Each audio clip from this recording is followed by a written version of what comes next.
7 days, one full week.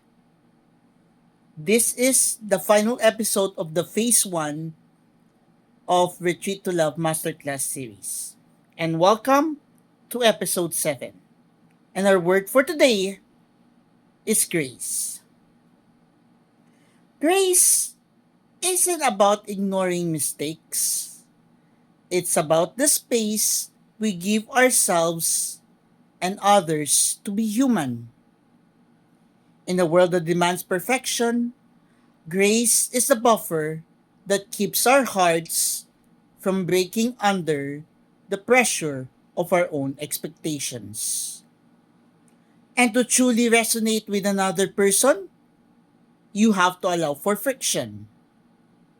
Relationships aren't perfect, they are polished by the grace we show each other when things get messy. And without it, the connection eventually seizes up. And as we close tonight, our phase 1,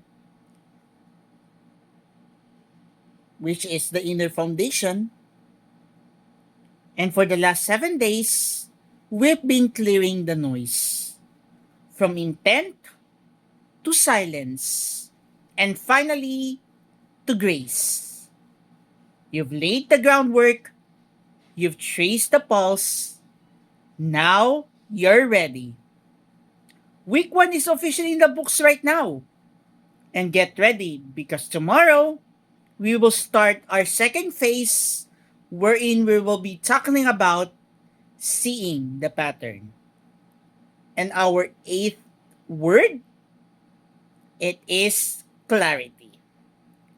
I'll see you tomorrow for another episode of the Retreat to Love Masterclass series.